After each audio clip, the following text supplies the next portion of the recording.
Well, hi everybody. Ben Baki here on Highway 20, cruising down to Iowa City for a checkup. I get my pentamidine, which is a breathing treatment where I basically have this little pipe thing that puts medicine into me, and it protects me against the worst strand of pneumonia. Other than that, I just get a checkup from my doctor and talking about possibly a treatment that could make me feel better, so that'd be great. Yeah, but here's my buddy, here's my sidekick William. He's chilling with me, and he does great in the car, even as a puppy. He's only pooped in here once, and that was way a long time ago, so this is kind of his kennel. But I just had a thought kind of cross my mind that I felt like God said, hey, just make a little video, share it with people, because it's pretty cool. As we understand Adam, Adam and Eve, because Adam sinned, what he did, it affected all of humanity, right? Every human being, good and bad, the people that will eventually go to hell, eventually go to heaven, whatever that's going to be like, that's pretty intense. But Jesus, with Good Friday coming up, I think it's a week from today, I never really paid attention to the calendar, but the reason it's good, a lot of people understand it as just Jesus from a human perspective. It's like, man, like my best friend died for me, and he went through so much suffering, and that's the bad side of it. And it is definitely a way to think and really to love him because he really did suffer, But the good part of it is that just as Adam represented all of humanity, Jesus represents all of humanity as well. And so when Jesus died, all of humanity died with him. And that's kind of a thing that I think I hear. I don't know if I've heard much about that really in the churches, but I've heard a lot about Adam as representing all of humanity. We're all born into sin. We all have a sinful nature now. But Jesus, how much better is it to think about the good part? The sinful nature is gone, crucified with him, and we don't have to live that way anymore. And sin isn't mostly just understood as a bad thing that you feel guilty for, but that guilt is the problem, that makes you feel bad, and it basically, it's the anti-freedom, it's anti-joy, anti-feel-good.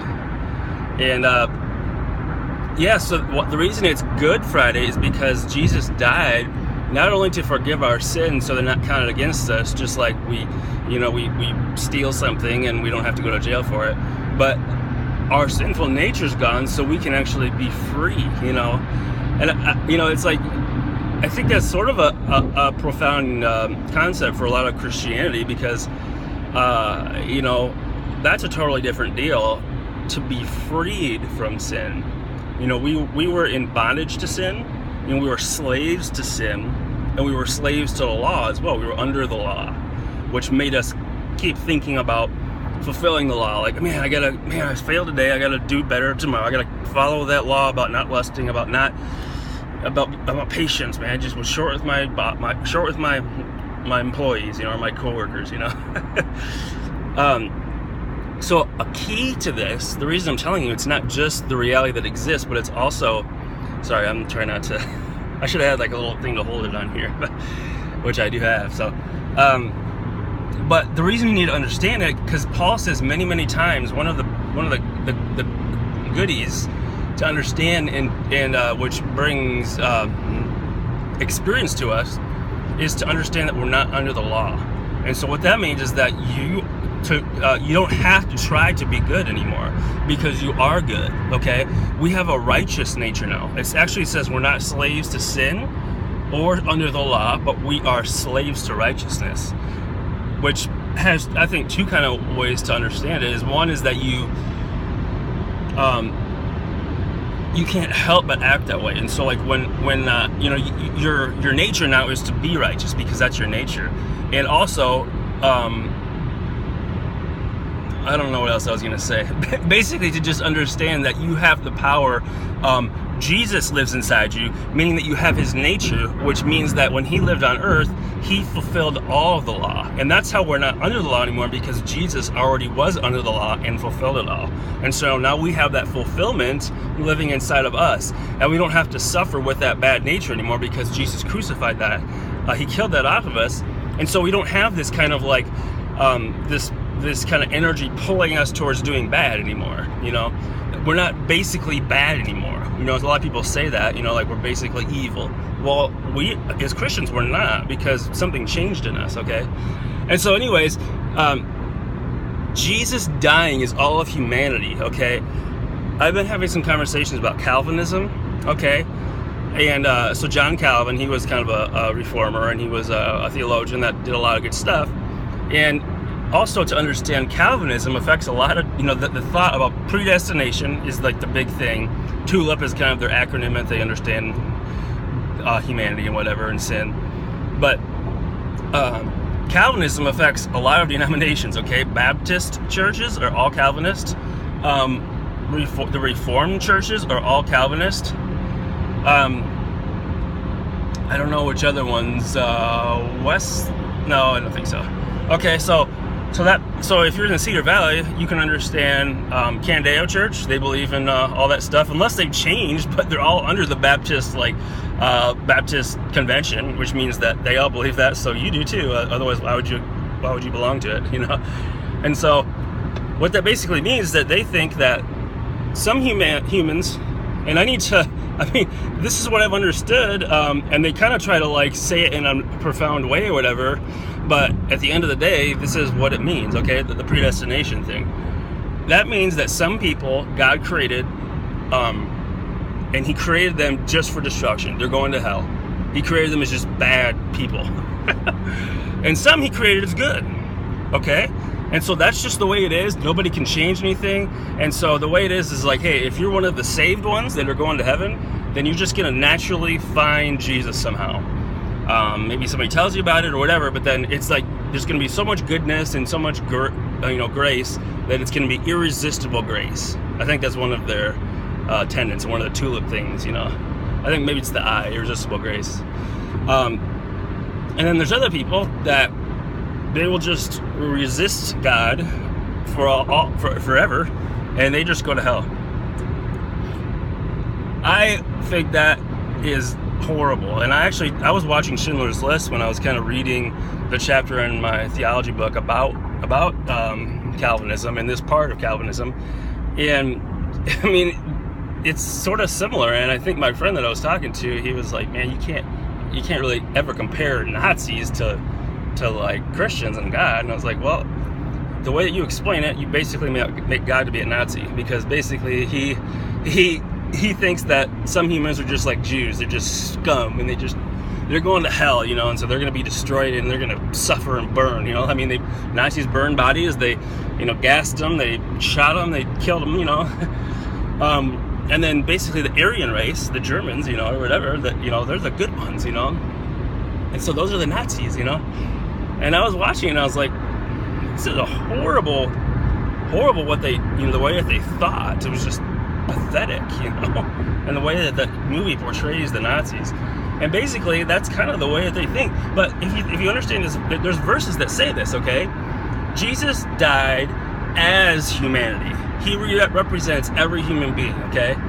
So if God really had this hard line of Calvinism, is what they're kind of talking about, as like, yes, He created some people to go to hell, some people to go to heaven.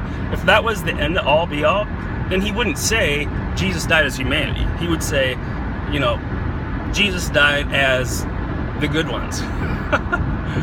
And there was some that weren't included in that, because they can't ever receive the work of the cross. So, but I don't know. I guess I'm willing to listen and learn, but at the same time, I guess if you can't explain to me to help me understand differently that God made some people just to be for destruction and just basically as bad human beings, I don't know if I want to learn any more about Calvinism. It's like, I'm sure that there's some truth about predestination. God knows everything, so you can kind of make the case that God knows everything, but at the same time, that doesn't really help us here on earth to think that way, because there is both. There's both free will and God knows everything, and we can't. That goes into the area that we can't understand God, because He's so big and so smart and everything that you can't understand. How can you understand creating something just by speaking it into existence?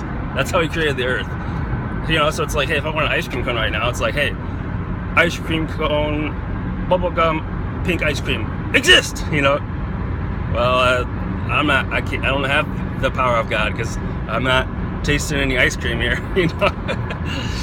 And so anyways, yeah, if there's anybody out there that understands Calvinism and can give me an explanation that's easy, you know, and I'll read my friend's email again, but I guess I still don't really understand it this way. And so the good of Good Friday, okay, and I think the loving way to go, I mean, if you believe this way, that some people are going to hell and some people, you know, are just bad people, how could you not walk around kind of thinking about that? And, you know, which I think is kind of anti-love. You know, Jesus loved everyone, and if you understand like the most basic popular verse of Christianity, for God so loved the whole world. Well, if some human beings are basically filled with Satan and are just completely evil, why would God love them? Basically, the same thing as Satan, and God does not love Satan. It's the opposite of God, you know. So that verse doesn't compute with Calvinism. So basically, you can just cut that one out of your Bible. You know? John 3:16. For God so loved the whole world that He gave His only Son, that whoever believes in Him. Okay. Well, and so I just think that you just have, I mean, just loving everyone and just existing with them, treating them well, you know, and yeah, so that's what I want to share with you. So I'm going down to Iowa City to watch some basketball. No, actually, it's kind of cool. The NCAA tournament, a lot of the games are being played in Des Moines in the Wells Fargo Arena, I guess, which is kind of cool. I don't think there's very often that the March Madness is played in Iowa, so that's kind of cool. All right, so go Hawks. I think they play at 2 or something coming up here. All right, love you guys. See ya.